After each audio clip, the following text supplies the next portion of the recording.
वेगलज्जल प्रवाह पावितस्थले खलेवलम्ब्य लम्बिताम्बुजङ्गमालिका स्वाधारं गगन सदृशं मेघवर्णं शुभांगं लक्ष्मीकान्तं कमलनयनं योगिभिर्ध्यानगम्यं वन्दे विष्णु भवभयहरं सर्वलोकैकनाथं। बोल विष्णु भगवान की जय, बोल कार्तिक मास महात्म की जय। आज आवड़ा नवमी, कार्तिक की नवमी, शुक्ल पक्ष की नवमी, नाम भी आवड़ा नवमी।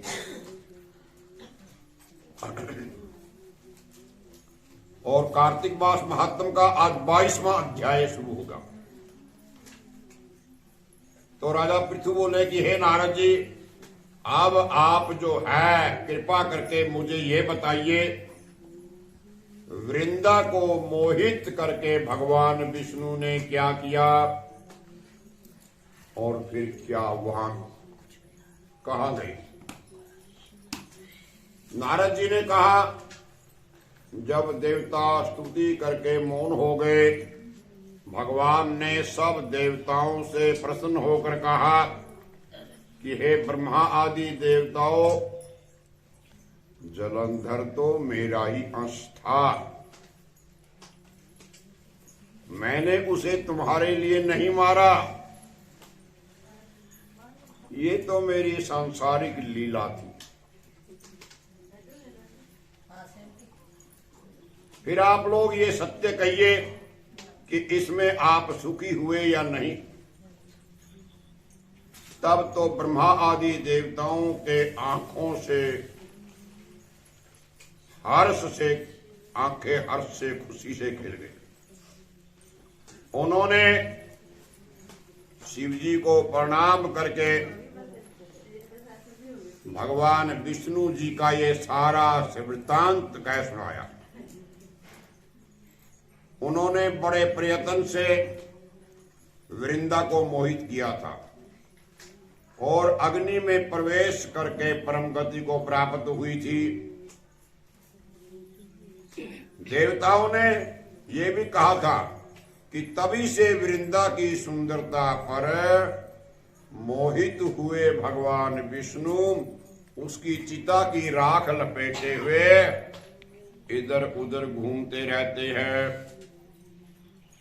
इसीलिए महाराज आप उसे समझाइए, क्योंकि ये प्रकृति जो है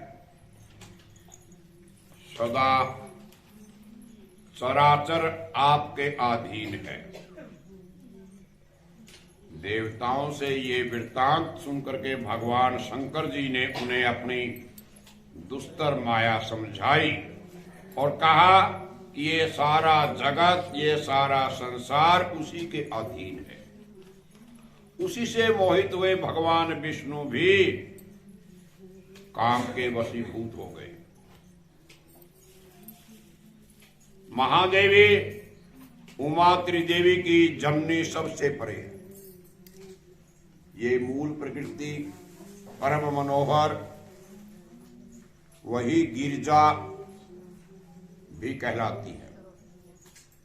इसीलिए भगवान विष्णु का मोह दूर करने के लिए आप सब उनकी शरण में जाइए। यदि वो प्रसन्न हो जाएगी तो आपके सब काम बन जाएंगे। भगवान शंकर की आज्ञा से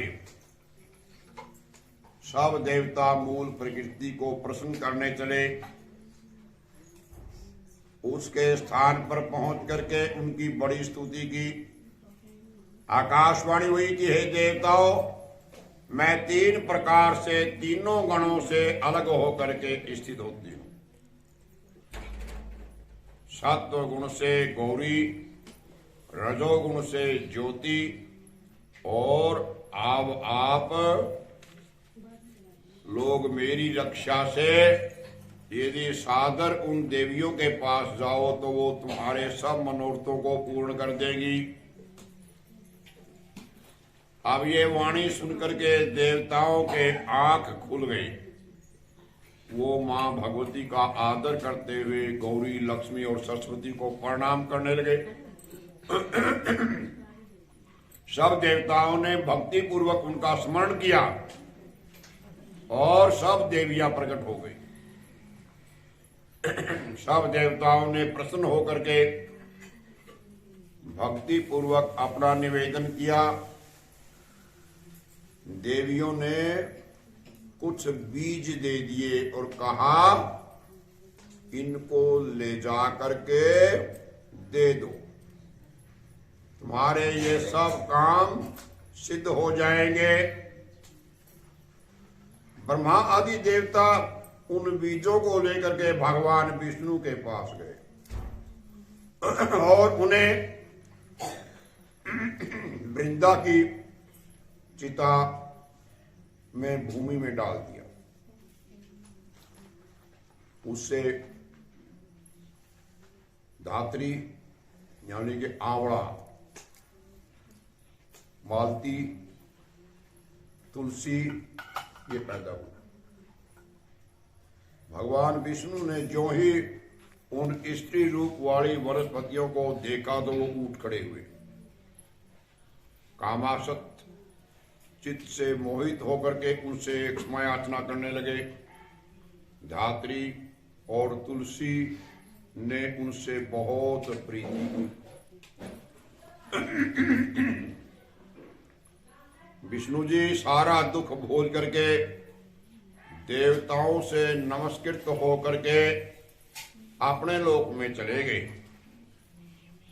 वो पूर्ववत सुखी होकर के भगवान शंकर का स्मरण करने लगे। मिलता है सच्चा सुख केवल भगवान तुम्हारे चरणों में। मिलता है सच्चा सुख केवल भगवान तुम्हारे चरणों में। मेरी विनती है पल पल छिन छिन ध्यान तुम्हारे चरणों में। मेरी विनती है पल छिन छिन रहे ध्यान तुम्हारे चरणों में। श्री कमल नेत्र कटि पीतांबर अधर मुरली गिरिधरम मुकुट कुंडल करल कुटिया सांवरे राधेवरम कुल यमुना धेनु आगे सकल गोपी।